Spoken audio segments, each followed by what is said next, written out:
Our vibes tried, so we back at it again. Let's get into a little bit of law. Whether it's natural law, spiritual law, or laws of the land. They all must go in alignment with each other, hand in hand. So, first things first, we must always keep in mind the created can never undo the creator. So, if you have laws that were built on or a foundational law principle that was built, kind of like, let's go to the laws of nature. So anything that's in the 10 Commandments will not go against the laws of nature. That's how you know the 10 Commandments is found foundationally or fundamentally sound. The Bill of Rights, which is 1 through 10 of the Constitution. Articles or amendments, depending on how you want to word it, because it was changed and they're used kind of interchangeably. They won't go against the laws of nature, nor will they go against the 10 Commandments either. So, once we get into statutes and codes, those statutes and codes are suggestions or contracts that you must agree to. Kind of like for those that subscribe to the Bible, kind of like when you were given your meal plan and then after the people were disobedient, then they came and gave them a suggestion that people came and, some people took it. I guess those are the ones that would be considered more like the humans, but the gods remained true to what their original plan was given to them, which was Genesis 1:29. No, I'm not a Christian or anything like that, but I use that book for certain foundational principles that if mankind was to live amongst it and get out of the allegory that's in that book / fairy tales, like society would probably be a lot better off than what it is. So if we can understand and understand, if we grab onto a group of principles as a society and live on, it'd be totally different out here.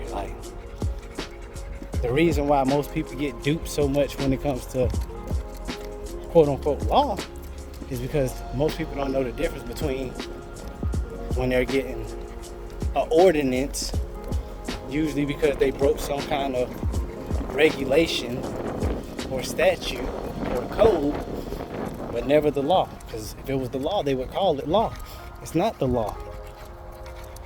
It's a big difference in statutes, codes, regulations, and law. Once we can try to get a foundational, okay, these are the laws of nature. These are the laws,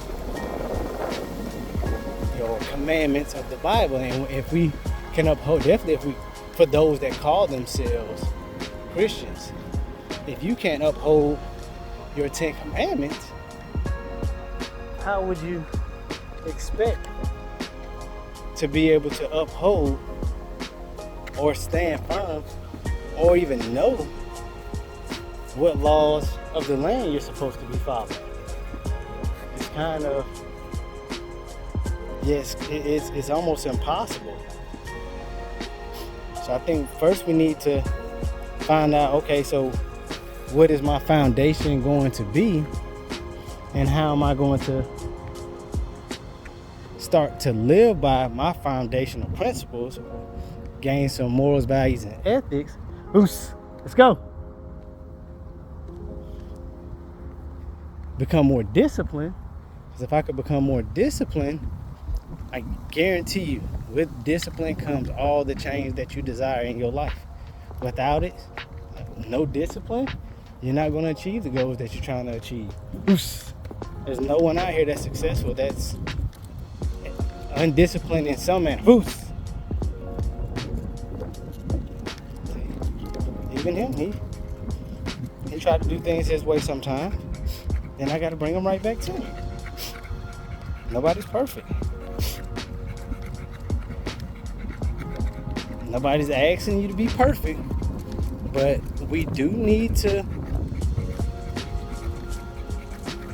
get a solid foundation to stand on and start to create some kind of discipline so we can start changing some of these undesirable things in our lives or situations in our lives and turn them into what we actually desire. We're magicians / the gods in the flesh. We're creators. We, the gods, made man in our image and likeness. Like, if you was made in the image of and likeness of gods, then you must be a god. Well, if you don't accept it, I definitely do. So I think it's time for us to accept some accountability and start changing our lives. So till the next time we walk, we out of here.